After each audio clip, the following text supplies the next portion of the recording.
거기서 어떤 혁신이 필요한가 이런 것을 중심으로 하는데요. 정말 지저분하게 영어 단어를 많이 늘어놨는데 이거 보다가 무슨 내용인지는 설명을 좀 드리겠습니다. 대충 이제 안 넘어가나. 예, 이런 순서로 시작이 되겠고, 그래서 사실 제일 중요한 것은 미래에 대한 철학적 성찰이 제일 중요합니다. 나머지 부분들은 사실 뭐 여러분들이 좀 아시는 내용도 있을 것 같고요. 근데 미래에 대한 철학적 성찰에 대해서 너무 시간을 오래 보낼 수 없기 때문에 일단 몇 가지만 정리해보고 넘어가도록 하겠습니다. 일단 미래라는 시간에 대해서도 좀 알아볼 필요가 있는데요. 우리가 이제 현재 미래라는 것을 굉장히 지금 관심의 대상이 되고 있는 논의 주제가 있는데, 미래를 논의하는 두 가지 방식이 있습니다. 여기 보시듯이 어디로 가고 있느냐, 어디로 가야 하는가. 예.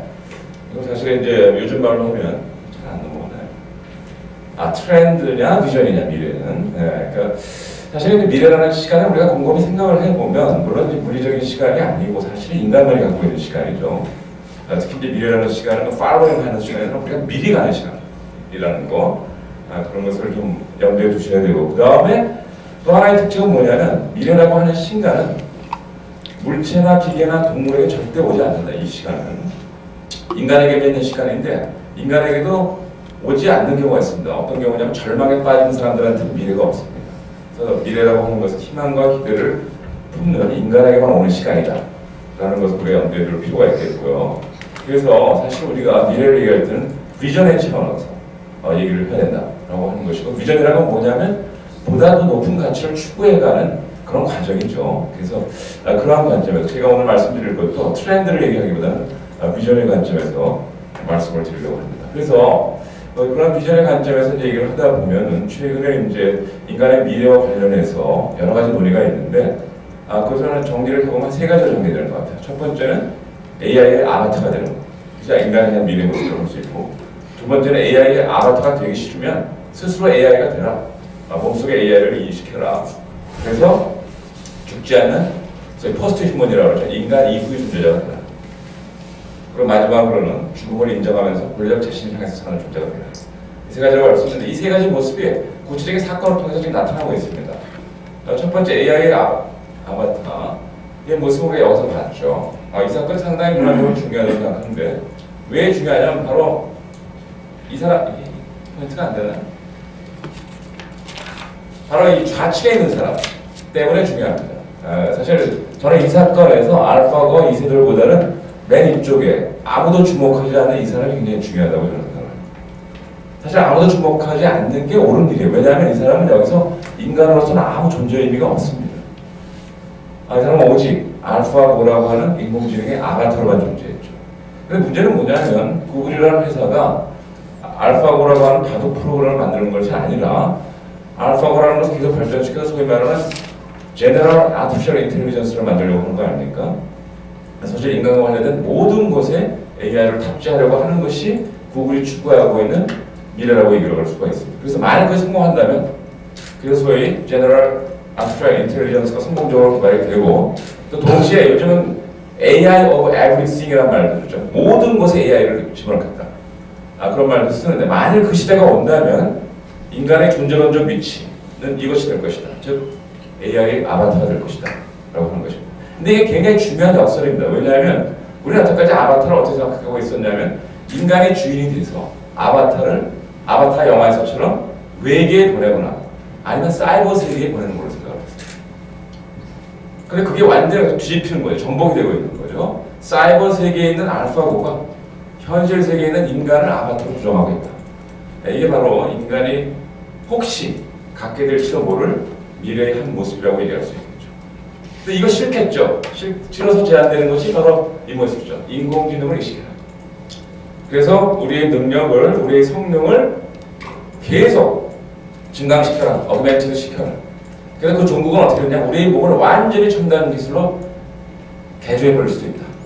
그리고 만약 그렇게 된다면 우리에겐 인간의 치명적인 약점인 죽음을 극복할 수 있다 라고 해서 사실은 제시되고 있는 것이 바로 소위 죽지 않는 퍼스트 휴먼 이런 모습이죠. 우리 뇌도 메타브레인으로 이제 교체를 하고 모든 것을 우리 신체의 모든 부분을 과학기술을 통해서 개조를 하게 되면 우리는 AI의 아바타가 되는 것이 아니라 스스로 인간을 초월한 그런 존재가 될 것이다. 퍼스트 휴먼이 될 것이다 라고 하는데 이런 걸 주장하는 사람이 바로 지금 최고의 미래학자로 각광받고 있는 바로 여기 월드 리딩 퓨처리스트라고 이름 붙인 레이 커즈웰이라는 사람이고 이 사람이 중요한 이유는 지금 사실은 문명의 선봉에 섰다고 할 수 있는 구글의 미래 사업을 총괄 지휘하고 있는 사람이라는 것이 굉장히 중요합니다. 사실 사회학자적 임팩트가 상당히 크다. 그리고 사실 이 사람이 지휘하는 프로젝트 중에 하나가 알파고 프로젝트죠. 자, 그래서 이 사람이 추구하는 것은 결국은 뭐냐? 인간의 미래는 과학기술을 통해서 끊임없는 개조를 통해가지고 결과적으로는 죽지 않는, 궁극에는 죽지 않는 이터널 라이프를 성취하는 것이라고 볼 수 있습니다. 이게 바로 인간의 두 번째 미래 모습이라고 얘기할 수 있죠. 자, 여러분들은 어느 쪽을 선택을 하시겠습니까? AI 아바타? 아니면 포스트 휴먼? 근데 제3의 모습이 있죠. 이건 누가 얘기했냐면 바로 이건 너무나 잘 아는 여러분이 바로 이 사람이겠죠. 바로 스티브 잡스가 바로 이런 얘기를 했습니다. 우리는 죽음은 우리 모두의 숙명이다. 아무도 피할 수 없다. 그리고 그래야만 한다. 여기서부터 중요합니다. 왜냐하면 삶이 만든 최고의 발명이 죽음이니까. 이 부분을 상당히 주목해봐야 돼요. 왜냐하면 아까 레이 커즈웰과 스티브 잡스는 적어도 21세기를 대표하는 발명가의 아이콘들입니다. 대중적으로 스티브 잡스가 더 많이 알려졌죠. 근데 두 사람이 인간을 보는 시각, 또 죽음을 보는 시각이 완전히 다릅니다. 레이 커즈웰의 경우는 인간은 순전히 성능을 갖고 있는 존재로 본 거예요. 그 성능을 계속 증강시키는 것이 미래를 향하는 길이라고 보고 그 결과는 결국 인간의 치명적인 약점인 죽음을 제거하는 것이다 라고 보고 있는 반면에 바로 스티브 잡스는 삶이 만든 최고의 발명이 죽음이라고 얘기했습니다. 왜냐? 죽음을 직면해서는 모두 떨어져 나가고 오직 진실로 중요한 것들만이 남기 때문이다. 이 말은 여기 그 경륜을 가지신 분들한테는 이 말의 의미를 설명할 필요가 없을 것 같습니다. 뭐 이수진 장군도 그랬고 다 이런 어떤 마음가짐을 갖고 삶을 했죠. 스티브 잡스가 놀라운 것은 이 말을 17살 때 어떤 경로를 통해서 들었다고 그러죠. 그래서 매일 아침 일어나서 그 이후 거울을 보면서 만일 내가 내일 죽는다면 오늘 나는 무엇을 할 것인가? 라는 것을 생각해보고 하루 일과를 시작했다고 그러죠. 만일 우리가 내일 죽는다면 오늘 뭘 하겠습니까? 가장 진정한 자신으로 돌아와서 가장 소중한 가치를 갖는 것을 하겠죠. 사실 이 죽음이라고 하는 것이 인간을 진정성의 차원을 회복시키는 것이고 사실은 제가 이제 철학을 공부해서 진리를 대관해서 많이 논의를 해봤지만 결국 한 30년 가리켜 본 결과 진리는 일단 마음가짐이 바래야 되는 것 같아요. 마음이 진정해야 진리에 다가설 수 있는 가장 가까운 거리가 생긴다. 이렇게 생각할 수 있을 것 같습니다.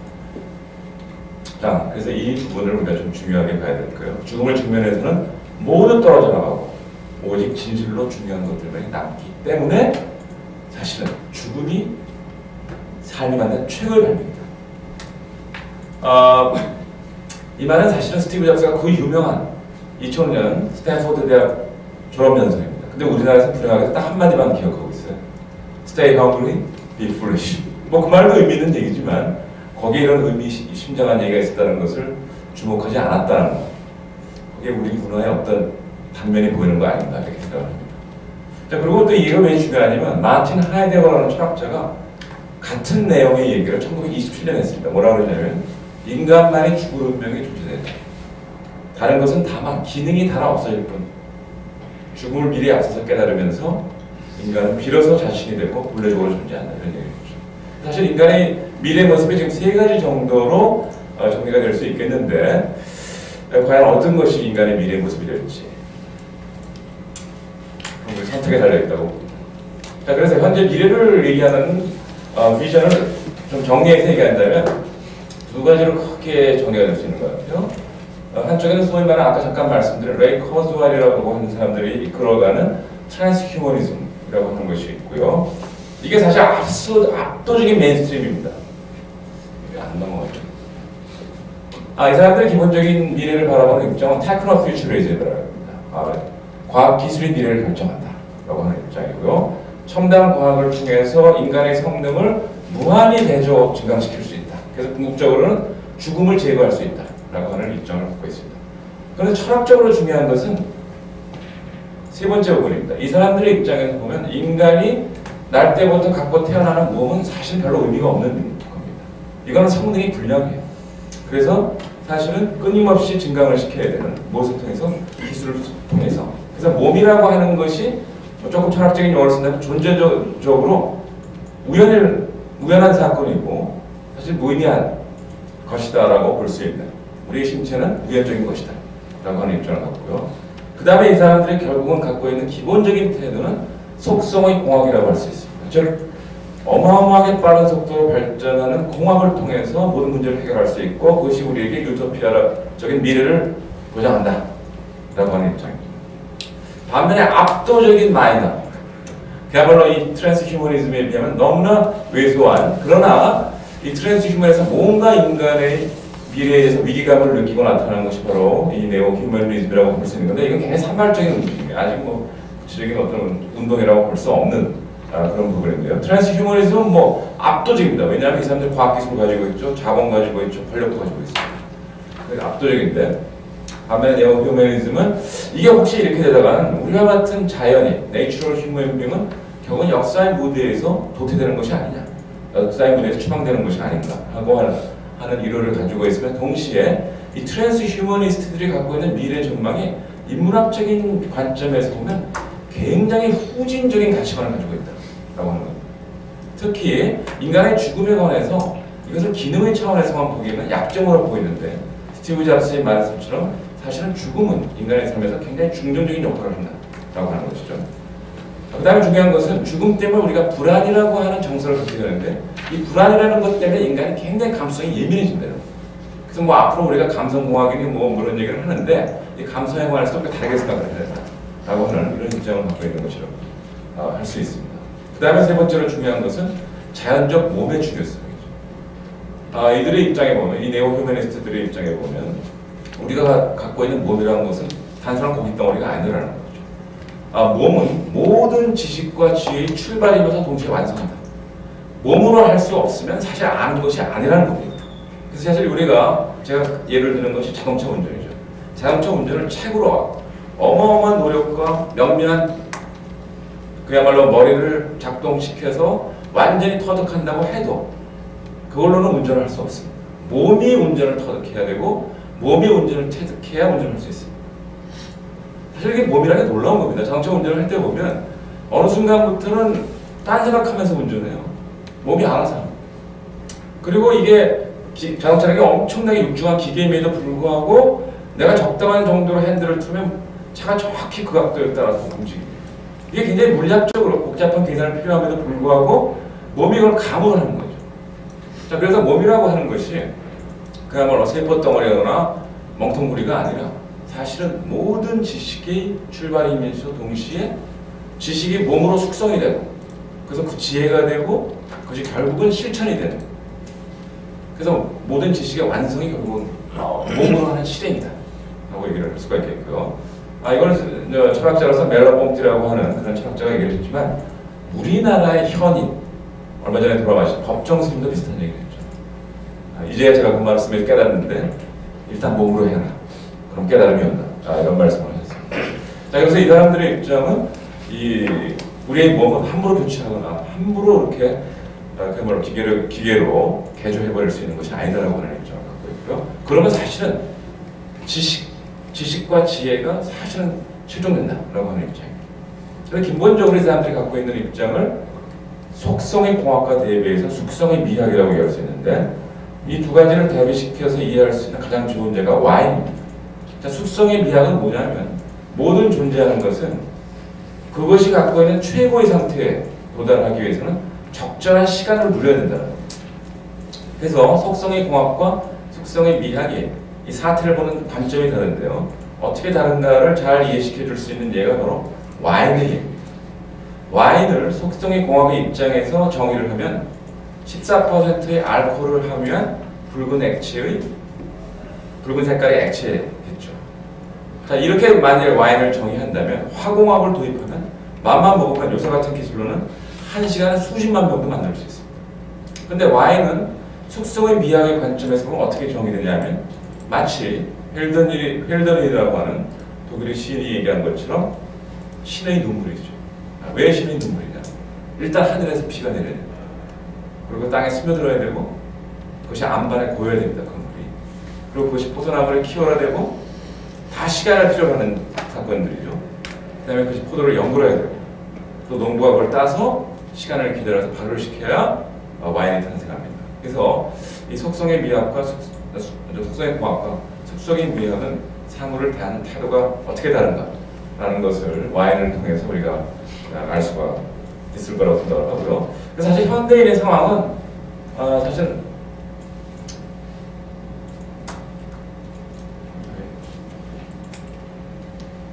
이렇게 돼 있다고 볼 수 있습니다. 지금까지는 소위 말해서 4차 산업혁명이 일어나기 전까지는 사회문화를 운영하는 것이 좌우로 나눠져 있었죠. 진보냐 보수냐라고 나눠져 있었는데 앞으로는 적어도 문명의 선봉에 서는 국가들에서는 사회 운영의 시스템을 구분하는 두 개의 거대한 어떤 이념적인 좌표가 한편으로는 트랜스 휴머니즘이 위치하게 되고 다른 한편으로는 네오 휴머니즘이 위치하게 될 걸로 예상이 되고 있고 이미 그런 상태에 돌입했다고 볼 수가 있겠고요. 여러분들도 지금 각자의 어떤 미래를 바라보는 입장에 따라서 트랜스 휴머니즘에 가까운 분이 계실 거고 어떤 분은 네오 휴머니즘에 가까운 분이 계실 겁니다. 그래서 자기의 어떤 미래의 포지셔닝이 미래를 향해 가는 자신의 어떤 비전의 위치가 지금 어쪽에 있는지 한번 검토를 들어가 주십니다. 자, 이러한 관점에서 이걸 가만있어요. 여기서 카메라가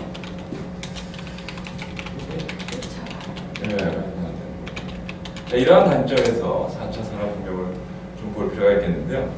자, 4차 산업 이 그림은 눈이 작게 보셨을 거예요. 그래서 이분은 뛰어넘기로 하고요. 1차는 증기, 2차는 전기, 3차는 IoT, IT, 4차는 IoT에 의해서 일어난다. 사이버 피지컬 시스템에 의해서 일어난다. 이거 너무 관심 없으니까 바로 이제 조금 더 구체화된 게 이 그림이죠. 근데 문제는 뭐냐면 지금 우리나라 4차 산업혁명이 본격적으로 이제 논의되기 시작한 것이 소위 말하는 다보스 포럼인데요. 사실은 그것의 모태가 여러분도 이미 들으셨겠지만 독일의 인더스트리 4.0에 있었다는 것을 기억하기 굉장히 필요하고요. 그러나 그걸 기억해야 되는 이유는 뭐냐면 이 다보스 포럼은 마케팅 회사이기 때문에 독일 4차 산업혁명, 그래서 그것이 모태가 되는 인더스트리 4.0이 진짜 추구하고 있는 목적이 뭐냐가 상당히 상실되어 있습니다. 다보스 포럼은 4차 산업혁명이라고 하는 것의 내용을 굉장히 시장 호소력을 갖도록 각색을 해놨기 때문에 사실은 독일의 4차 산업혁명이 추구하고 있는 사회 정의 문제라든지 이런 것이 상당히 그야말로 주변으로 밀려있는 상태입니다.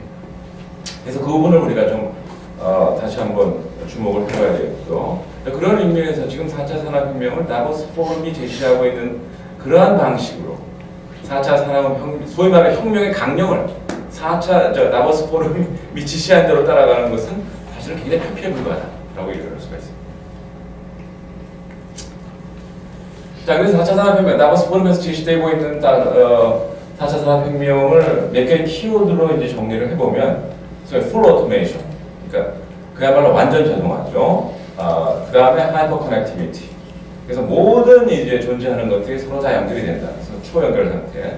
과거에는 IT가 인간과 인간만을 연결시켰지만 지금은 기계, 설비, 심지어 존재하는 모든 것이 인간을 포함해서 다 연결된다라고 하는 것이고, 그래서 결과적으로는 그런 것을 뭐라고 그러냐면 사이버 피지컬 시스템이라고 그러죠. 다시 말해서 사이버 세계와 우리가 살고 있는 현실 세계가 같이 상호 침투하면서 하나의 시스템을 이루면서 사회 전체를 움직여가는 그런 체제가 형성이 될 것이라고 하고, 중요한 것은 이것을 움직여가는 주체가 이제 AI하고 로봇이 된다고 하는 그런 얘기입니다. 그래서 이게 바로 이제 초창기에 지금은 달라졌습니다. 독일이 최초에 제시한 인더스트리 4.0의 모델이었는데요. 자, 이 모델을 보면은 미래가 지금 어떤 식으로 전개될까가 굉장히 선명하게 보이는데, 일단 처음으로 중요한 것은 미래라고 하는 것은 일단 알미래든지 미래를 이끌어가는 지식의 기초는 옛날에는 인간의 경륜, 경험, 그 사람이 가지고 있는 인격 이런 거였지만 앞으로는 그런 건 소용이 없어지죠. 뭐가 가장 중요한? 빅데이터가 가장 중요합니다. 근데 문제는 뭐냐면 빅데이터는 무한량의 빅데이터입니다. 그래서 인간의 내추럴 인텔리전스로는 그걸 도저히 저장할 수가 없죠. 그래서 이거는 소위 클라우드 컴퓨팅에 저장이 되어야 되는 것이고, 근데 중요한 것은 이제 이거 빅데이터 안에 패턴이라고 하는 진리가 숨어 있는데 이걸 찾아내는 것을 누가 하느냐? 인간이 할 수 없습니다. 그래서 앞으로는 점차적으로 AI가 해야 되고, 그래서 AI가 진리를 찾아내서 이제 그걸 기반 결정을 내리게 되면 그것이 바로 어디로 넘어갑니까? 소위 말하는 Advanced Manufacturing System이라고 그러죠. 새로운 자동화 설비로 넘어가서 거기서 이제 소위 말하는 특히 이제 공장을 중심으로 얘기한다면 각 소비자가 그 소비자의 그야말로 개인이 요구하는 그러한 성향을 아니면 그러한 취향을 그대로 반영한 제품들이 이제 생산되기 시작하는데 그것이 바로 이 Advanced Manufacturing System이라고 하는 것이죠. 자, 그래서 Advanced Manufacturing System을 구성하는 핵심 어떤 설비들이 3D 프린팅, 그 다음에 뭐 아주 정말 개개인들이 자기의 취향을 반영한 그런 제품들이 나와야 되기 때문에 정말 지금은 상상할 수 없는 새로운 소재들이 나와야 되고 그래서 그것을 생산하는 나노 테크놀로지가 굉장히 중요해지고요. 그 다음에 이런 것을 생산하는 직접적으로 참여해야 되는 것은 인간은 이제부터 효율성이 떨어지니까 로봇이 들어가야 되고 그래서 이제 제품이 완성이 되면 그 다음에 이제 소비자의 손에 전달이 돼야 되는데 이것도 신속하게 전달이 돼야 되기 때문에 지금은 택배 아저씨들이 하지만 앞으로는 어떻게 됩니까?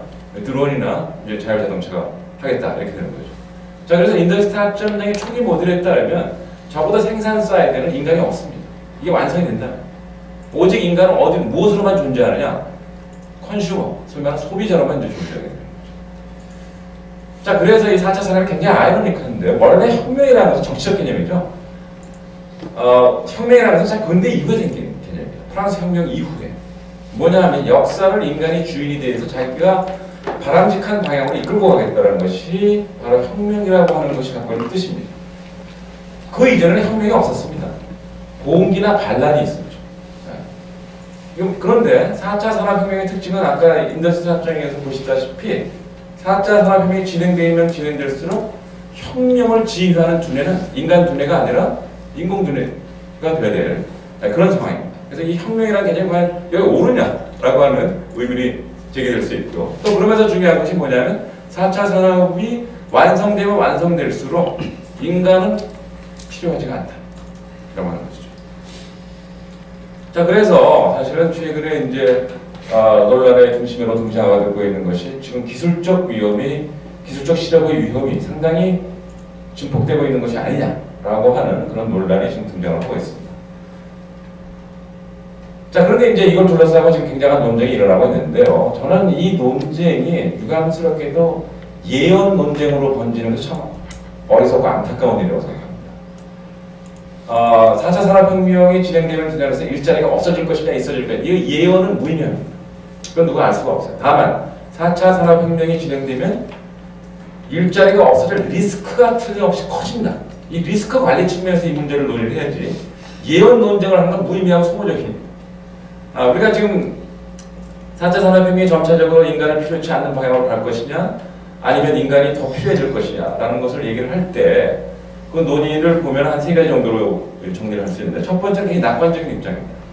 기술적 실험, 여태까지 일어난 적이 없다. 새로운 기술은 항상 새로운 일자리를 만들었기 때문에 걱정할 거 없다 라고 하는 낙관적인 입장이고요. 두 번째 입장은 일자리가 제조업은 없어지고 서비스로 이동할 것이다. 그 다음에 세 번째는 장기적으로는 새로운 일자리가 없어지는 일자리에 비해서 많지 않기 때문에 이게 장기로 가면 결과적으로 우리는 어디로 가느냐? 워크리스 소사이티로 갈 것이다 라고 하는 겁니다. 근데 문제는 뭐냐면 이 세 가지가 다 가능성이 있다는 거예요. 그 얘기는 뭐냐면 일자리가 위협을 받는다는 리스크가 없다고 절대로 얘기할 수 없다는 거죠. 그래서 우리는 아까도 다시 한번 반복하지만 예언의 차원에서 이 문제를 얘기하는 것이 아니라 리스크 관리 차원에서 이 문제를 얘기해야 된다. 마치 포항에서 지진이 확률적으로는 여태까지 통계를 해보면 어떻습니까? 다시 일어날 확률이 굉장히 작습니다.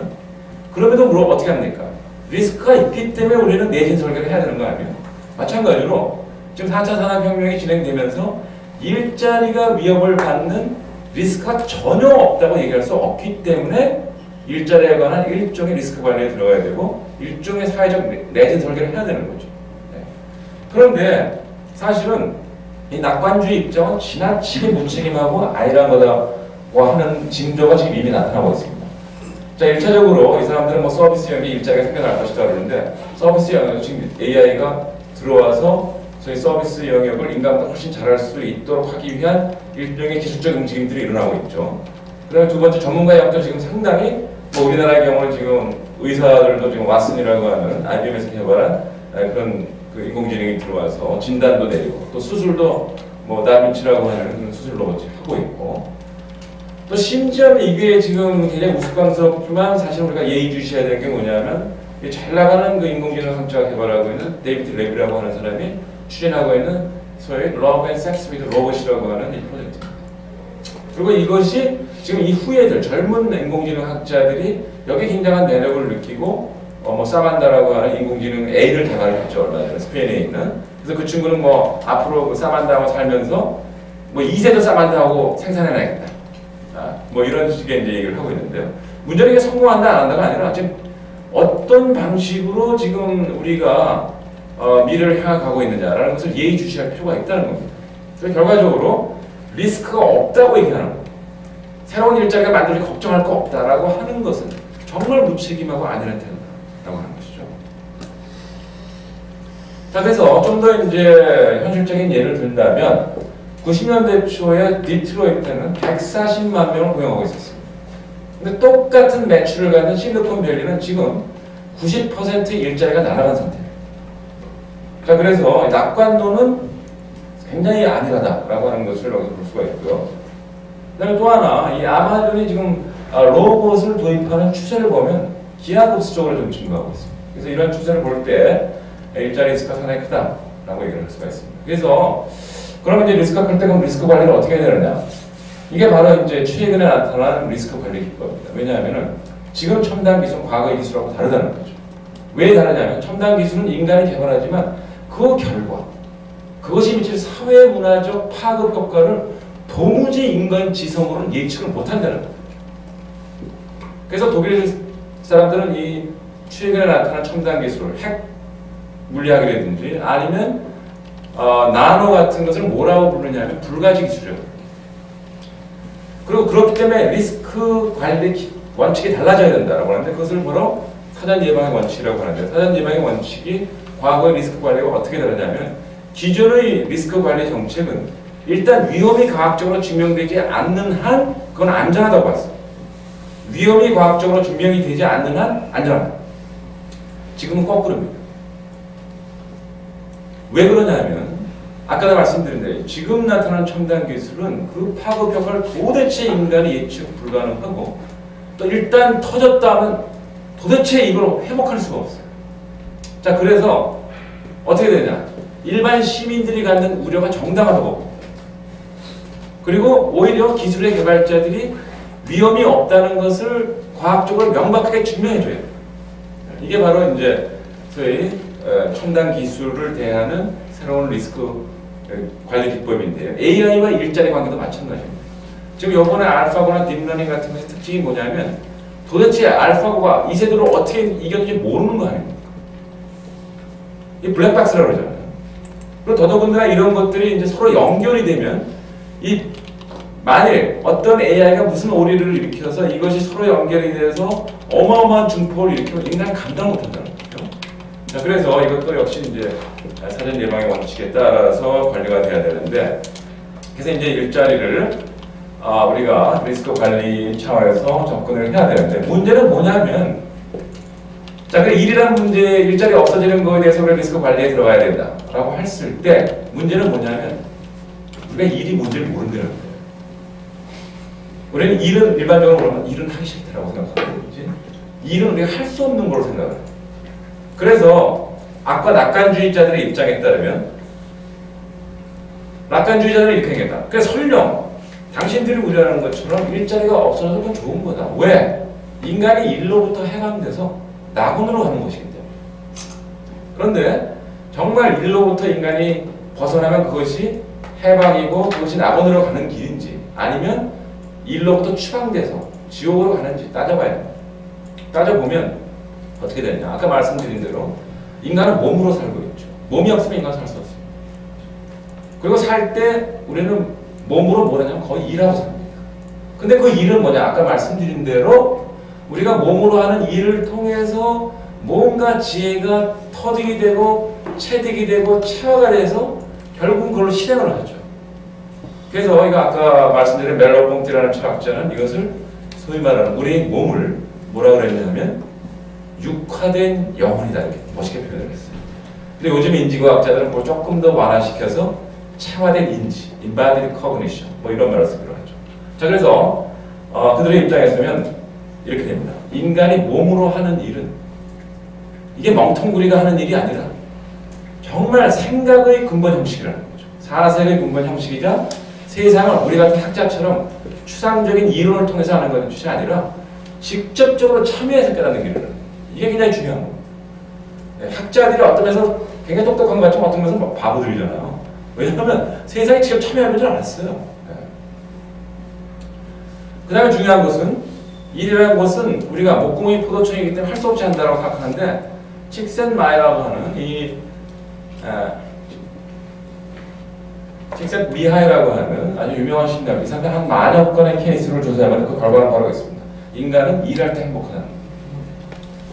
그래서 결국은 뭐냐, 일이라고 하는 것이 우리는 얼핏 생각하면 먹이를 구하는 동물적 행위로 보지만 그게 아니라는 거죠. 인간의 일이라고 하는 것은 인간이 몸으로 어떤 미래의 가치를 향해 가는 행위다. 인간이 몸으로 미래의 의미를 실현하기 위한 현재의 행위다 라고 하는 방식으로 의미를 새롭게 우리가 깨달아야 된다는 겁니다. 그래서 이렇게 일을 이해하면 일이 없어질 때 위험한 것이 뭐냐? 경제학자들은 일이라고 하는 것을 경영학자들은 경영학자나 경제학자는 일을 뭐라고 보냐면 노동으로 정의하고 노동을 뭐로 보냐면 생산 요소 중에 하나거나 아니면 비용으로 봅니다. 그런 관점에서 보면 일이 없어지면 가장 큰 위험은 뭐냐? 사람들이 소비할 능력이 없어진다. 사람들이 소비할 능력이 없으면 결과적으로 시장이 망가진다. 그래서 어떻게 하냐? 기본임금을 주자. 이렇게 되는 거예요. 근데 그건 해결 방법이 아니라는 거예요. 왜? 아까 얘기한 것처럼 일이라고 하는 것이 인간이 자기의 삶의 의미를 실현하기 위한 현재 하는 행동이다 라고 보는 경우에는 일이 없어질 경우에 굉장히 심각한 다른 문제가 생깁니다.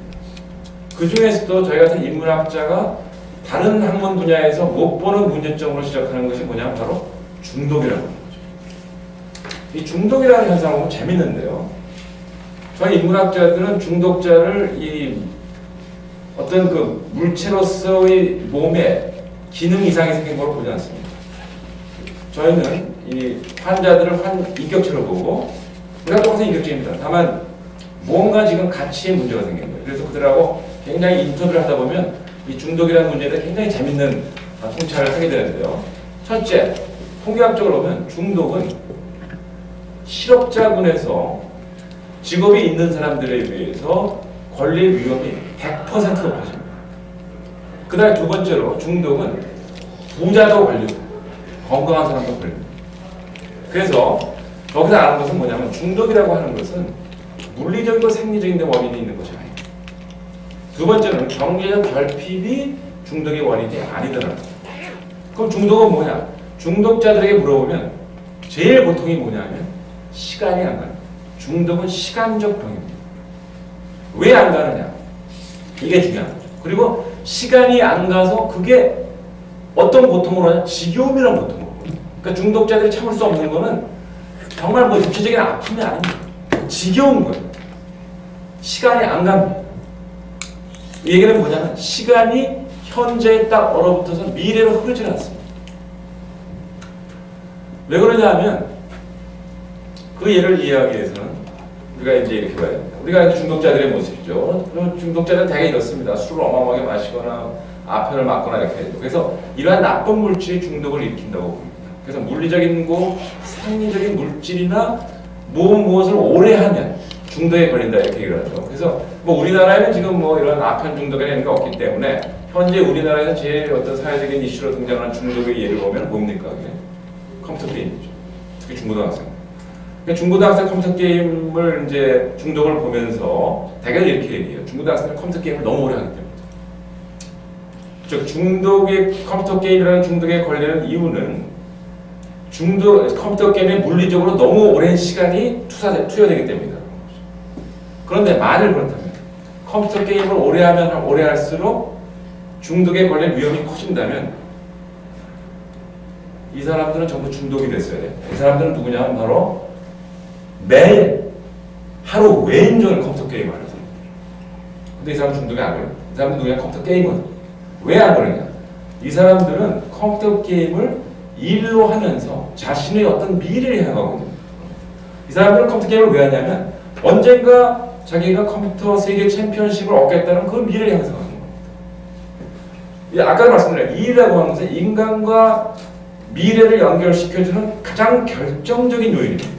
그래서 일을 잃게 되면 어떻게 되느냐? 대다수의 사람이 미래로 가는 능력을 잃게 돼요. 그래서 미래라는 시간과 관계할 수 있는 그러한 상황이 사라져버립니다. 바로 그렇기 때문에 시간이 현재 얼어붙어서 미래로 흐르지 않고, 그래서 중독자들 인터뷰하면 한결같이 하는 말이 있어요. 매일매일 똑같다.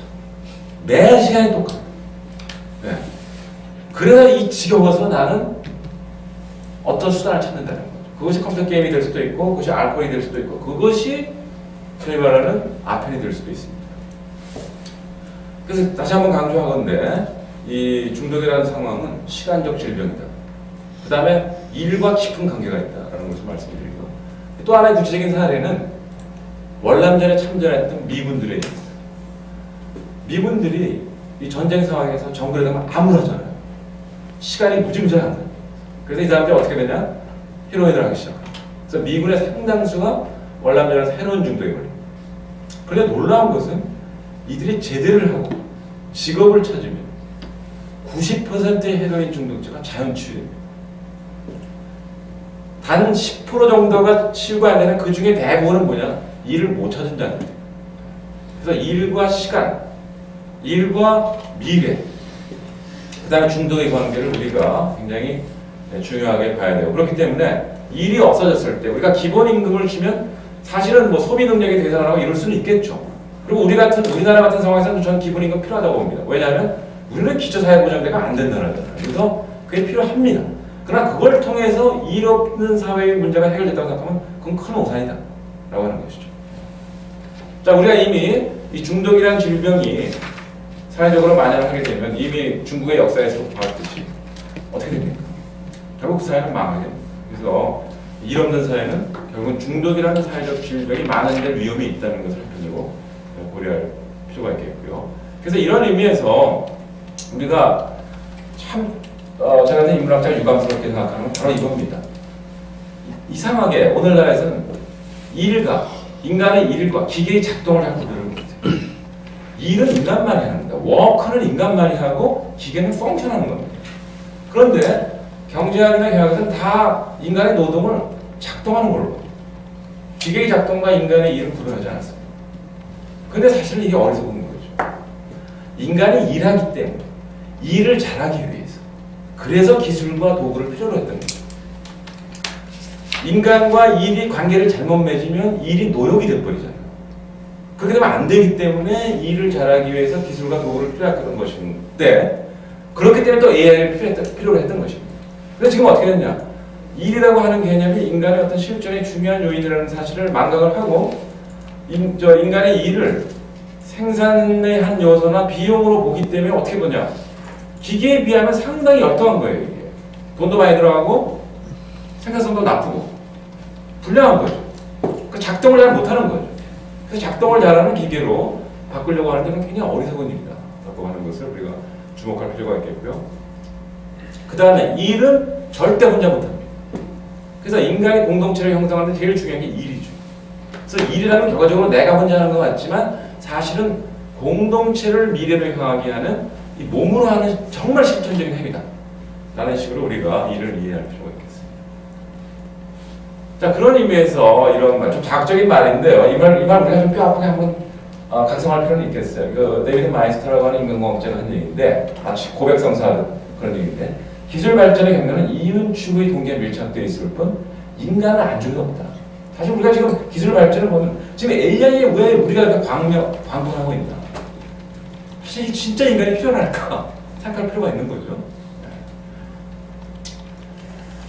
자, 그렇다고 해서 지금 우리가 AI를 개발하지 말라는 게 아니다. AI와 인간의 관계를 다시 생각해 봐야 된다는 거죠.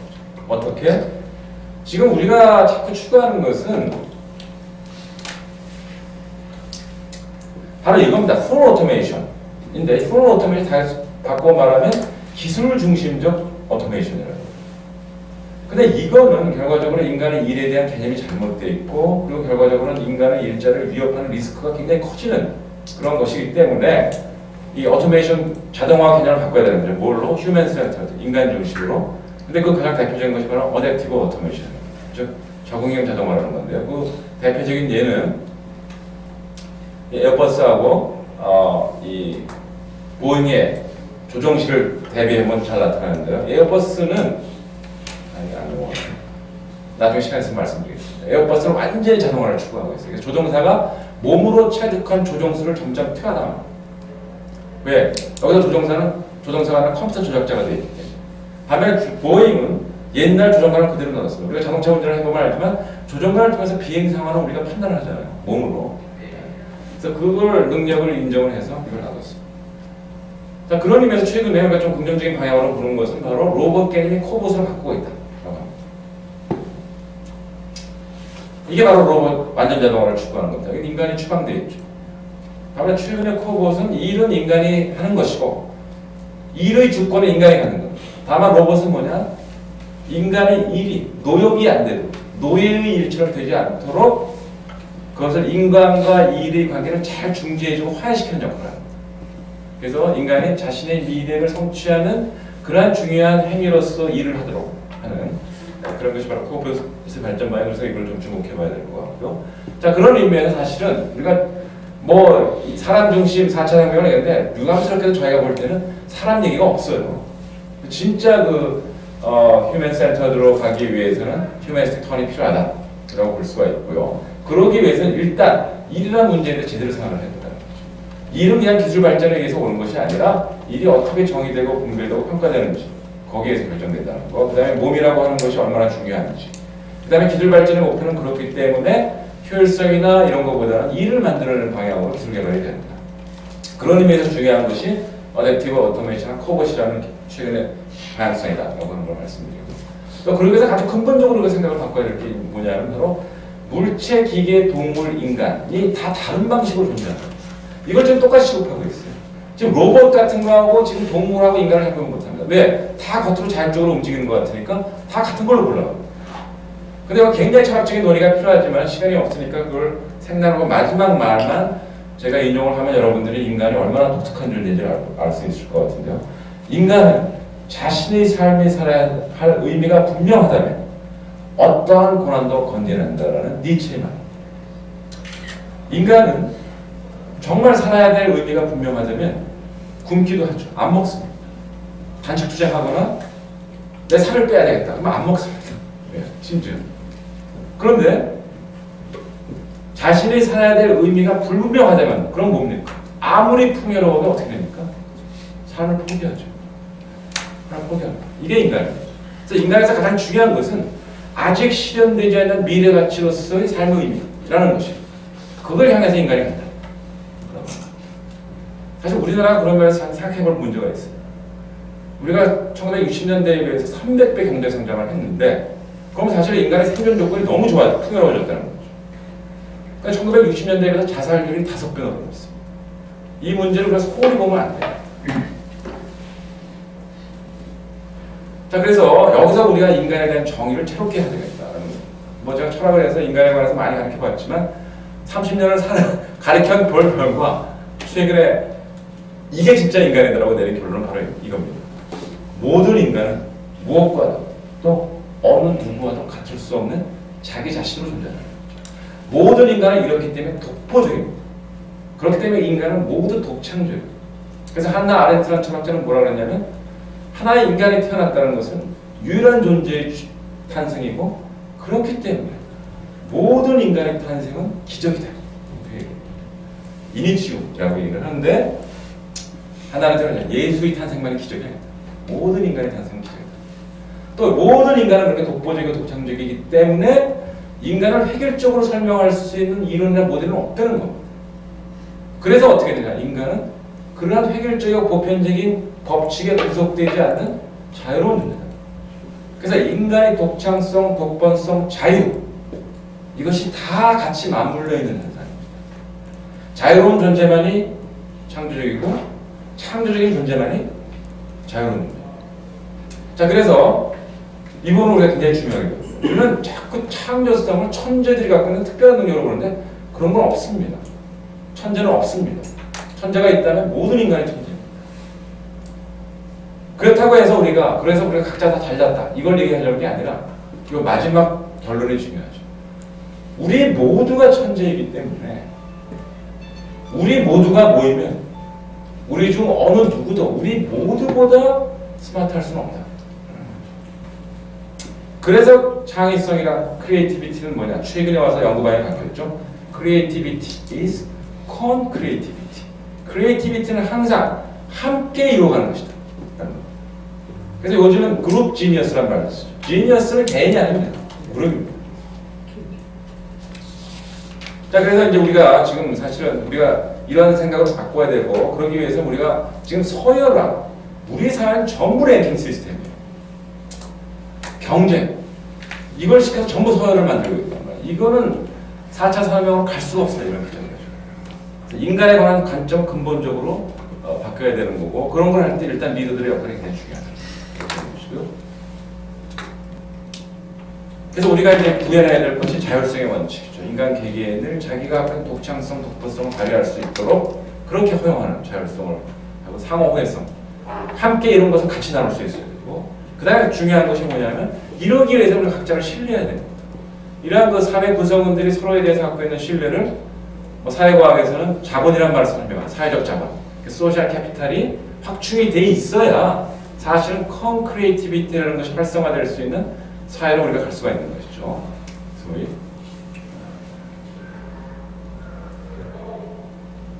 자, 이런 의미에서 이제 얼마 남았나? 10분 동안 그런 의미에서 독일의 4차 산업을 다시 들여다볼 필요가 있습니다. 아까 말씀드린 대로 4차 산업혁명이라는 용어 자체가 독일에서 나온 것이고 독일의 정책 보고서를 보면 독일은 계속 4차 산업혁명에 관한 정책이 바뀌고 있습니다. 저희 같은 외국인이 봤을 때, 이방인이 봤을 때 독일의 정책과는 눈에 띄는 부분들이 있습니다. 그게 뭐냐면 굉장히 연대를 강조한다는 거예요. 공동체성. 제가 읽지 않겠습니다. 대충 이런 용어들이 나오고 그 다음에 재밌는 용어는 4차 산업혁명이라는 용어의 발상지가 독일임에도 불구하고 이들은 뭐라 그러냐 4차 산업혁명은 혁명이 아니다. 왜? 혁명은 인간이 감당을 못한다는 거예요. 4차 산업혁명은 결국 뭐냐 기술과 시장을 위한 혁명이 돼서는 안 되고 인간을 위한 진화가 돼야 된다. 그래서 사실 혁명을 보면 모든 혁명은 어마어마한 희생을 초래했습니다. 혁명은 그 사회가 도저히 정말 기존의 모든 것을 파괴하지 않고는 희망이 없다고 했을 때 일어나는 거예요. 그리고 그거에 대해서 어마어마한 희생자가 됩니다. 그래서 사실 독일이든지 우리나라가 그런지 잘 모르겠어요. 네, 그래서 아무튼 리볼루션이 아니라 이볼루션이라고 하는 거죠. 두 번째로는 기술에 관한 그들의 관점입니다. 독일은 2차 세계를 겪으면서 어마어마한 기술의 발전을 겪었습니다. 여러분 독일의 역사를 보면 독일이 1차 대전을 폐망하고 나서 엉망진창인 국가가 되잖아요. 근데 히틀러가 딱 나와서 단 7년 만에 독일을 세계 최고의 과학기술 국가로 만듭니다. 그리고 그걸 응용해서 세계 최고의 명품 무기를 만드는 국가로 발전시킵니다. 이 과정에서 독일은 어떻게 했느냐 나치 체제라는 것은 어떤 관점에서 보면 과학기술을 가장 효율적으로 총동원한 가장 합리적인 행정체계였어요. 그렇기 때문에 단 7년 만에 그 형편없던 나라가 유럽 전체하고 전쟁을 하는 그런 나라가 됐고 그래서 미군들이 독일을 보라고 하면서 독일 무기 한번 가져보는 게 소원이라고 그랬잖아요. 하도 무기가 좋아가지고. 근데 어떻게 됐습니까? 인류에게 끔찍한 죄악을 범하고 말합니다. 그래서 그들이 생각한 게 있습니다. 기술은 좋게 얘기하면 가치 중립적인데 그렇기 때문에 기술은 가치 판단력이 전혀 없다. 기술은 아무 것에나 쓰인다. 기술이 잘못된 정치 체제하고 연결되면 끔찍한 결과를 초래한다. 기술이 폭정과 연결되면 어떻게 됩니까? 북한 보세요. 기술 그 자체는 그 자체의 발전을 통해서 좋은 가치를 만들어낼 수 없습니다. 그래서 어떻게 됐냐? 기술은 선용되는 사회에서만 선용된다. 그래서 기술이 선용될 수 있는 사회를 만드는 것이 우선이다. 그렇지 않으면 어떻게 되느냐? 독일이 2차 대전 때 그 범죄를 범한 것은 히틀러의 잘못이 아니라는 거예요. 정치자가 잘못되고도 모두가 악인이 됐다 우리가. 한나 아렌트라는 철학자가 얘기하죠. 악의 평범성. 악은 악인들이 범하는 게 아니고 그들이 갖고 있는 정치자가 잘못하면 모두가 악인이 된다. 라고 얘기를 했습니다. 자, 그래서 이들은 철저히 모든 기술과 경제 발전도 역시 뭐냐? 사회 정치가 굉장히 중요합니다. 그래서 기술을 서용하는 나라를 창조하는 게 중요하다고 하는 입장이고요. 그 다음에 이걸 넘어가겠습니다. 그래서 이들은 이제 소위 콘크리에이티비티를 독일이 굉장히 중요시하고, 독일은 콘크리에이티비티라는 말을 안 쓰고 소셜 크리에이티비티라는 말을 많이 씁니다. 이걸 이루는 건 뭐냐? 정치가 일단 분산해, 권력이 분산돼요. 권력이 어떻게 되느냐? 개인들이 주체가 되는 정치 체제가 돼야 돼요. 즉 개개인 시민들이 긍지를 갖고 정치의 주체가 돼요. 내가 판단의 능력을 갖고 정치에 참여한다라고 하는 적극성을 지녀야 돼요. 자, 그래서 독일은 어떻게 했냐면 일단 독일의 콘크리에이티비티를 증진시키는 두 가지 축이 있는데, 하나는 시민 대화입니다. 독일의 모든 중요한 정책 이슈는 시민들이 결정합니다. 시민들이 의사소통을 통해 가지고 이번에 우리 뭐 공론화위원회 같은 조금 독일 모델을 조금 해봤지만은 독일은 이미 오래전부터 그런 거 하고 있었어요. 그 다음에 두 번째로는 인간이라고 하는 한편으로는 사회에서 시민으로 살고 한편으로는 일터에 삽니다. 일터가 또 민주화돼요. 그래야 이 콘크리에이티비티라는 것이 사회의 역량으로 확보될 수 있습니다. 말로만 해서 안 돼요. 창의적이라 말이 안 되는 겁니다. 이게. 그래서 독일 4차 산업의 토양이 굉장히 중요한데요. 독일 4차 산업의 혁명의 토양을 결과적으로 뭐가 되냐면 사회적 시장 경제. 이 사회적 시장 경제는 사회적이라는 말이 나오면 자꾸 좌파를 생각하는데 그렇지 않고 독일의 보수 우파들이 만들어낸 2차 대전 이후에 독일의 보수 우파들이 자기들의 역사를 반성해서 만들어낸 경제체계입니다. 그리고 이 경제체제의 핵심은 아담 스미스에 대한 비판입니다. 여기 제가 우아하게 써놨는데 그 중에 그 독일의 사회적 시장 경제를 만든 우파 경제학 중에 한 사람이 윌hel름 네케라는 사람이 아담 스미스를 아주 사석에서 거칠게 비판을 했어요. 어떻게 했냐? 아담 스미스에 따르면 소위 영미식 자본주의죠. 자본주의 시장 경제에 따르면 개개인이 이익을 극대적으로 추구를 하고 그러면 자연스럽게 시장에서 그것이 균형을 이루는 최적의 상태가 만들어진다. 뭐에 의해서? 보이지 않는 손에 의해서. 근데 윌헬름 네케가 한마디로 거부하죠. 원래 시장에 보이지 않는 손은 없어서 안 보인다. 라고 이제 단칼에 거부해버리고 바로 이런 얘기를 우아하게 했습니다. 시장은 사회적 연대를 기반으로 하지만 사회적 연대는 시장에서 형성되지 않아요. 즉 시장은 사회의 일부지. 시장이 사회를 일부로 갖고 있는 게 아닙니다. 그래서 사회가 사실은 시장의 일부를 포함하면서 시장이 사회를 조절을 해줘야 돼요. 사회가 시장을 조절해야 돼요. 그런 입장입니다. 자, 그래서 이 독일의 그 사회적 시장의 구조는 일단 인간관이 다릅니다. 아담 스미스의 영미식은 호모 이코노미쿠스, 인간은 경제적 동물을 보고 있습니다. 그렇지 않습니다. 인간은 문화적 동물이고 문화적 존재로서 인간이 하는 활동 중에 하나가 경제활동입니다. 인간은 의미와 가치를 추구하는 존재죠. 그렇기 때문에 그 가치를 추구해서 우리가 연대를 하는 겁니다. 그러기 위해서 일하고. 그렇기 때문에 우리는 어떻게 되냐? 인간과 인간의 관계가 동반자 관계, 파트너십이 돼야 된다는 것이죠. 우리는 비로소 각성했죠. 우리 사회가 파트너가 아니라 가불관계라는 걸 요새 깨닫기 시작했어요. 근데 이 사람들은 2차 대전 이전에는 가불관계였죠. 이 사람들도. 그러다가 이게 파트너의 관계로 바뀌어야 된다. 라고 해서 이걸 굉장히 지난한 노력을 통해서 바꿔왔고요. 그래서 이 사회적 관계를 실질적으로 구현해내는 그야말로 일터에서의 기재, 제도가 뭐냐면 노사 공동 결정제입니다. 이 사회적 시장 경제는 굉장히 어려운 과정을 통해서 만들어졌습니다. 왜냐하면 원래 이거 독일의 그 소위 말하는 진보 입장에서는 이걸 사기라고 봤어요. 왜냐하면 이 시장 경제하는 애들은 사기를 가르치기 때문에 믿으면 안 된다. 그래서 맨 처음 의심의 눈초리를 보고 있다가 이 진정성을 나중에 인정하죠. 1950년에 들어가서 독일의 사회당도 이 체제가 사실은 인간이 가질 수 있는 최고의 체제다라고 생각을 하고 이것을 인정을 하기 시작을 했고요. 그 다음에 이제 독일 통일이 되면서 완전히 헌법에 이제 독일의 어떤 경제체는 사회적 시장 경제라고 하고 지금 EU 경제 체제가 독일 모델로 해서 사회적 경제 시스템을 옮겨가고 있습니다. 그 다음에 이런 걸 만들어서 굉장히 중요한 것이 독일의 애국주의입니다. 독일의 애국주의는 바로 헌법 애국주의라고 합니다. 독일이 왜 실패했느냐? 카리스마를 갖고 있는 지도자에 충성하는 것을 국가에 대한 충성으로 착각했다는 거죠. 그래서 어떻게 되느냐? 민주헌법에 대한 충성 고백으로 우리 애국주의를 바꿔야 된다. 그래서 헌법 애국주의로 바꿨습니다. 그 다음에 아까 말씀드린 대로 이제 노사 문제가 해결이 안 되면 그 사회는 희망이 없다라고 보고 노사 문제 해결을 위한 파트너십을 구체로 제도적으로 만드는 거에 대해서 총역량을 결집을 시켜서 1952년부터 쭉 나오면서 1976년에는 1000명 이상의 고용 기업에 모두 노사가 공동을 결정하고, 근데 이걸 완전히 제도적으로 만들었습니다. 그래서 회사에 이사회가 있잖아요. 거기에 뭐가 들어가 있냐? 노동자가 반드시 들어가게 돼 있습니다.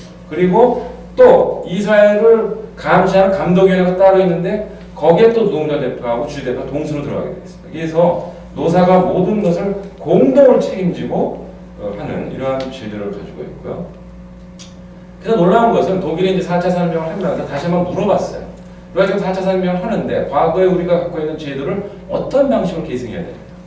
라는 설문조사를 해봤는데 그 중에서 핵심이 됐던 것이 바로 이 노사 공동결정제였습니다. 그랬더니 독일의 경영자 80%가 노사 공동결정제가 경영에 도움이 된다라고 얘기했습니다. 이거 우리가 계속 발전시켜야 된다. 왜냐? 이유는 두 가지입니다. 첫 번째는 우리 경영자들은 위에서 보기 때문에 현장의 노동자들이 그들의 노동을 통해서 체득한 지혜를 알 수가 없다는 거예요. 그래서 우리가 그것을 계속 그들을 통해서 들어야 되고, 그래서 그걸 경영에 반영해야 된다. 그 다음에 두 번째는 뭐냐?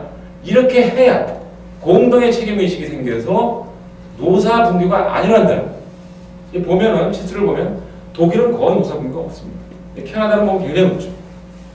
이게 저 선진국의 노사 분규 저건데 독일은 그냥 거의 0에 가깝습니다. 독일은 이 소위 말하는 사회의 위기 극복, 소위 말하는 회복 탄력성이 상당히 좋다고 그러죠. 독일이 어떻습니까? 통독하면서 그 동독을 흡수하느라 어마어마한 돈을 쏟아붓는 경제가 침체에 빠졌죠. 근데 사회적 합의가 잘 이루어지기 때문에 이걸 감당하고 갑니다. 2008년 금융위기가 왔을 때도 그걸 그야말로 성공적으로 극복한다 또 독일이잖아요. 일자로 나누기라든지 그런 걸 하니까. 그래서 이게 굉장히 중요합니다. 사회적 합의 시스템, 시민 각자가 정치의 주체로 참여해서 결정을 동시에 하고 동시에 책임지는 거. 이게 굉장히 중요합니다. 자, 그래서 이러한 입장에서 우리가 이제 가져야 될 4차 산업혁명의 비전은 좀 다보스권에서 얘기하는 뭐 3D 프린터를 만들고 AI 개발하고보다는 그건 더 밑바닥에 있는 게 더 중요하다라는 거죠. 뭐냐? 일단 인간을 문화적 정도. 지금 뭐 호모 라는 게 유행처럼 많이 나오고 호모 데우스 뭐 호모 루덴스 등등 뭐 여러 가지 나오고 있는데 인간은 호모 쿨츄랄리스로 봐야 돼. 문화적 존재로 봐야 되고, 이 문화적 존재가 상호 협력하에 창의성의 창발을 이루는 그런 사회로 가야 된다라고 하는 것이죠.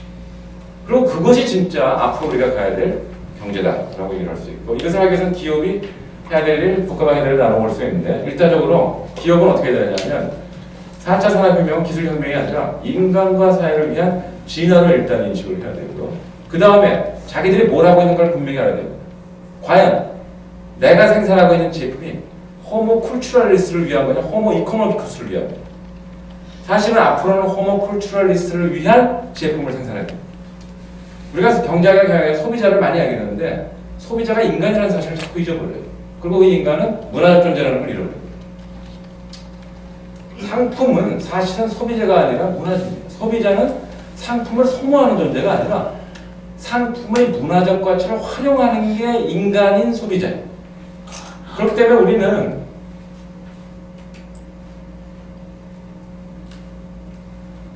우리는 어떻게 되냐면 요새 문화의 상품화, 자꾸 얘기하는 문화를 상품화하는 건 위험합니다.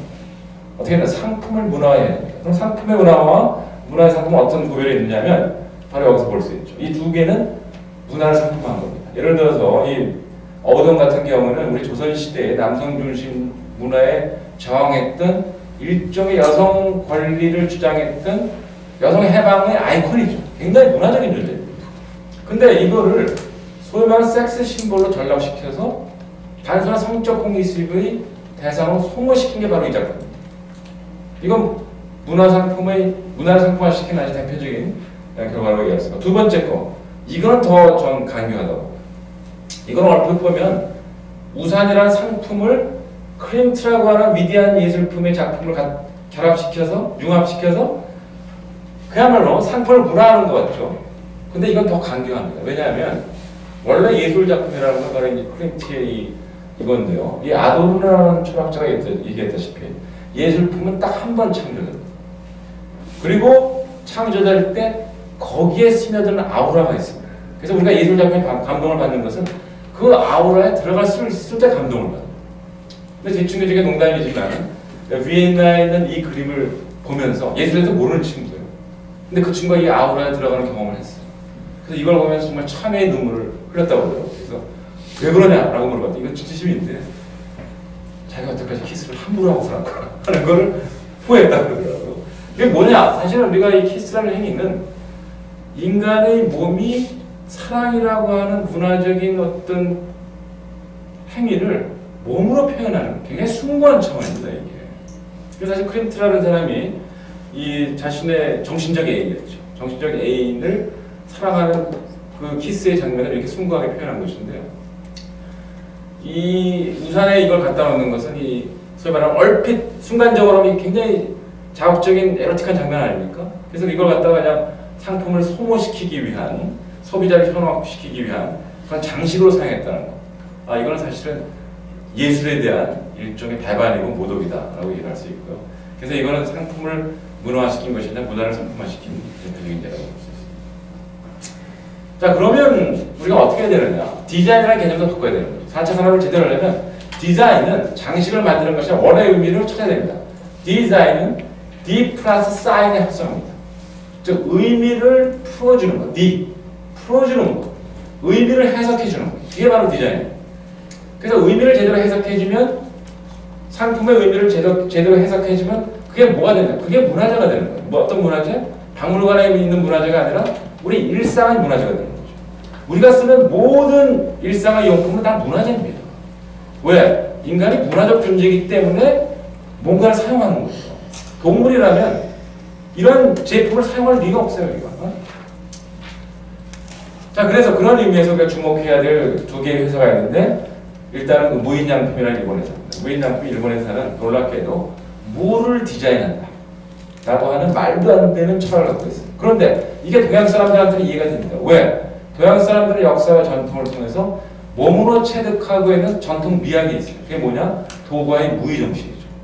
우리는 그걸 몸으로 이해하고 있기 때문에 이런 뭐 일본 회사이기 때문에 일본 예를 드는데 일본의 어떤 집 건축의 미학을 보면 굉장히 간결하고 그러나 이 간결성이 결국 우리한테 뭘 가져오냐면 고요와 사색과 정적의 기회를 제공해 주잖아요.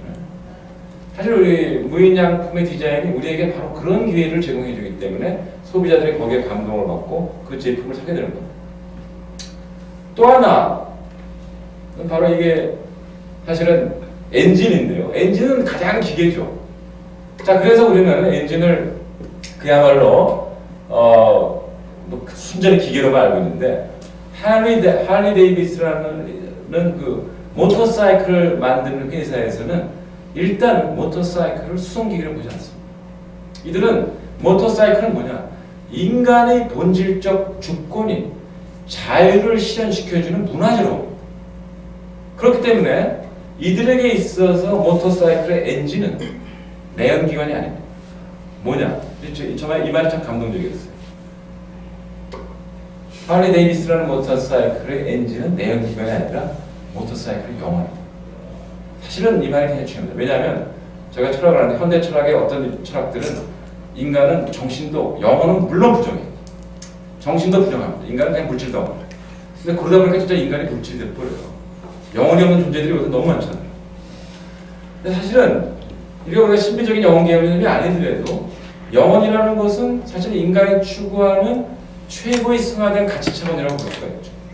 그런 차원에서 제품을 만들면 어떻게 되느냐? 내연기관도 영혼을 갖는 그런 문화재가 되는 겁니다.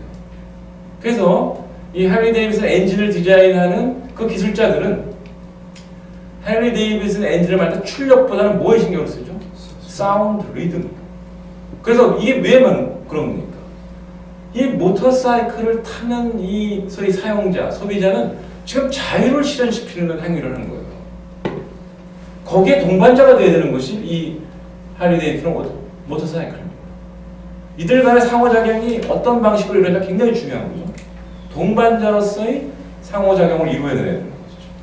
자, 그래서 바로 할리 데이비스라는 것이 성공을 했고, 바로 그렇기 때문에 이제 농담처럼 할리 데이비스를 타는 사람들은 절대 할리 데이비스를 포기 못한다. 뭐 이런 얘기를 이제 하게 되는 건데요. 자, 이런 의미에서 뭐 사실은 할리 데이비슨이 최근에 자동화 설비를 도입을 했습니다. 정말 스마트 팩토리를 만들었는데 우리가 생각하는 스마트 팩토리가 완전히 다른 방식으로 접근. 어떻게 접근하냐면 할리 데이비슨 노동자들은 노동자가 아니라 할리 데이비슨이라는 작품을 만드는 장인들입니다. 그들을 절대 해고시키지 않았습니다. 어떻게 했냐? 할리 데이비슨이라는 작품을 가장 잘 이해하고 할리 데이비슨의 영혼을 창조할 수 있는 이들밖에 없다. 라고 해서 이들의 일을 편하게 해주는 방향 스마트 설비를 이제 도입을 했는데요. 시간이 없어서 유튜브에 나와 있는데 볼 수는 없고 여러분들이 돌아가셔서 그 유튜브에 보면 할리 데이비슨하고 스마트 팩토리라는 키워드를 넣으면 혹시 이게 나올지 모릅니다. 한번 보실 필요가 있습니다. 자, 그래서 우리가 이제 4차 산업혁명을 제대로 하려면 콘크리에이티비티를 활성화시켜야 되는데 그러려면 어떻게 되느냐? 고용 피고의 관계가 어떻게 되느냐? 동반자 관계를 바꿔야 되고 특히 노동자들에게 장인 정신을 고취시키고 동시에 책임의식을 고취시키는 게 필요합니다. 이 노동자들을 긍지를 심어줘야 되고 그들의 긍지를 갖고 자기를 개발할 수 있도록 만들어줘야 됩니다. 근데 우리는 지금 경쟁 시스템이 되어 있기 때문에 이 경쟁 시스템이 위험한 건 뭐냐면 최고의 엘리트들에게는 허위적인 우월감만 심어줍니다. 그 다음에 최고 엘리트가 안 된 사람들에게는 뭐냐? 열패감과 분노만 쌓게 해요. 그래서 열패감이나 열등감을 가진 사람은 절대 자기 비하에 빠져있기 때문에 창의적이 될 수가 없습니다. 분노에 찬 사람은 복수심만 타고 있기 때문에 범죄를 일으키지 절대 창의적이 될 수 없습니다. 그래서 이 부분을 우리가 중요하게 봐야 되고요. 또 그러기 위해서는 우리가 이제 제도적으로 뭘 갖춰야 되는데 독일식 노사결정제가 우리 체제에 맞는지 생각을 해볼 필요가 있습니다. 근데 제가 많이 얘기를 해보면 아직은 기업하는 분들이 여기에 대해서 좀 거부감을 갖고 있어요. 그래서 어떤 분들은 성과공유제를 차선책으로 얘기하더라고요. 성과공유제를 통해가지고 점차 우리가 같이 뭔가를 만들어가는 그런 관습을 만들고 그 바탕 위에서 노사공동체를 하는 게 좋지 않냐 이런 식으로 이제 제안을 하셔서 근데 저는 뭐 현장에 있는 사람이 아니기 때문에 우리 사회에 적합한 동반자가 뭔지를 한번 심사숙고해 볼 필요가 있고 우리 모델이 뭔지를 모더더 결정제라는 것을 우리가 그냥 벤치마킹 할지 아니면 성과 고유제를 통하고 그걸 또 결합시켜서 만들지 한번 생각해 볼 필요가 있고요. 그 다음에 스마트 팩토리 시스템을 만드는 데 있어서도 그냥 자동화해서 그냥 효율성만 추구하는 것이 아니라 사실은 소위 일터를 구성하고 있는 자들이 어떻게 하면 서로 협력을 해서 콘크리에이티비티를 발휘할 수 있게 하느냐의 관점에서 스마트 설비를 도입을 해야 된다고 생각을 하고요. 그런 관점에서 코봇이나 어댑티브 오토메이션의 방향으로 우리가 기술 개발을 추구하는 것이 좋지 않을까 싶고 이러한 면에서 조금 우리가 선례로 삼아볼 수 있는 것이 아까 말씀드렸던 할리 데이비슨이라는 그런 공장이다 이렇게 말씀을 드릴 수 있을 것 같습니다. 그 다음에 이제 정부에서는 어떻게 되냐? 정부는 구체적인 정책보다 토양을 잘 만들어줘야 되는 것 같아요. 토양이 없는 상태에서 아무리 뭐 어떠한 정책을 해봐야 토양이 안 만들어지면 시행이 안 됩니다. 그래서 토양 만드는 작업을 굉장히 많이 해도 그러기 위해서는 콘크리에이티비티가 발휘될 수 있는 정치 사회 시스템 만들기 굉장히 필요하다. 그건 결국은 뭡니까? 굉장히 잘 작동하는 민주 정치를 하는 거죠. 개인의 주권을 갖는. 그 다음에 우리는 지금 4차 산업혁명을 자꾸 소위 말하는 시장 자본이라고 그러죠. 시장 자본의 성장에만 목표를 두고 있어요.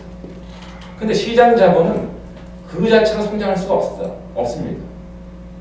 시장 자본이 지속적으로 성장하려면 사회적 자본, 즉 다시 말해서 사회 구성원들이 서로 신뢰하면서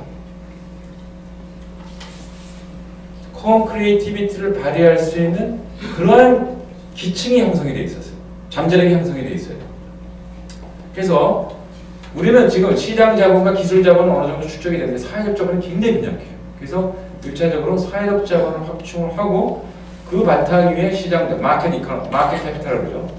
마켓 캐피탈을 확충해가는 방향으로 정책을 다시 삼아야 된다고 생각을 하고요. 이게 없는 경우에는 리비아 같은 결과가 올지도 모릅니다. 리비아라는 것이 어떤 것이었습니까? 가다피가 그린 혁명을 하고 상당히 빠른 경제 성장을 일으켰습니다. 근데 사회적 자본이 없으니까, 다시 말해서 사회 구성원들 간의 민주적 신뢰가 없으니까 어떻게 돼요? 그야말로 순식간에 붕괴해버렸잖아요. 그리고 아직도 갈방을 못 찾고 있습니다. 자, 그래서 우리가 이 부분을 굉장히 중요시 봐야 된다는 거죠. 그 다음에 좀 더 기술적으로는 지금 AI를 미국식으로 하는 것만 자꾸 쫓아가고 있는데 AI 개발을 인간과의 관계에서 개발하는 방향을 선택을 해야 된다는 거죠. 지금 AI 단독의 어떤 성능, 그걸 높이는 데만 치중이 되는데 중요한 것은 AI와 인간의 관계입니다. 사실 컴퓨터에서 이걸 연구하는 분야가 있었습니다. 그게 뭐냐면 인간과 컴퓨터의 상호작용이라고 하는 분야죠. 휴먼 컴퓨터 인터랙션이라고 하는 분야인데 그 분야를 지금 더 확대, 또 업그레이드 시켜가지고 인간과 AI의 상호작용이 어떤 방식으로 해야 가장 좋은 것인가를 연구를 해야 됩니다. 그러기 위해서는 이게 딥러닝 같은 현재의 어떤 방식으로 돼야 되는지 아니면 우리가 완전히 새로운 방식을 찾아야 되는지 이걸 고민해야 되는데 우리는 그냥 미국이 이거 하니까 그냥 쫓아가는 방향으로 선택하고 있는데 거기서 빨리 벗어나야 되겠다 이렇게 생각을 합니다. 자, 그래서 결과적으로 이제 다 끝날 텐데요. 4차 산업혁명을 제대로 하기 위해서 사회적 자본이 확충돼야 되고 사회적 자본이 확충되기 위해서는 컨크리티비티가 활성화되는 그러한 정치 문화 체제가 필요한데 그건 뭐냐면 인간의 가치와 사회적 참여가 존중이 되는 그런 경제 질서와 문화라고 얘기할 수가 있겠고요. 이거를 꿈꾸는 집단이 한 5개의 핵심 그룹이 있는 것 같아요. 첫 번째는 기업가들이 굉장히 중요한 것 같아요. 공간적 관계를 활성화하는 기업가가 있어야 되고요. 그 다음에 노동자들도 자기들의 긍지를 갖고 자기 책임의식을 갖고 자기를 개발하고 동시에 그야말로 뚜렷한 사회적 참여의식을 갖는 그런 노동자들이 필요하고요.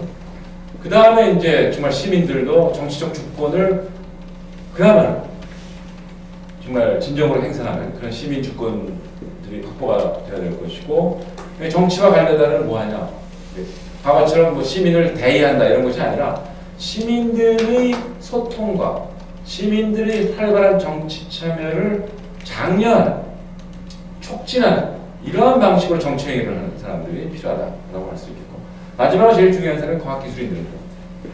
지금까지 과학기술인들은 과학기술 자체가 수단이었기 때문에 인격사 자체를 자꾸 자기 자신을 수단화하는 경향이 있습니다. 그래서 사회의 어떤 문제, 이슈에 대해서는 별로 생각을 안 하려고.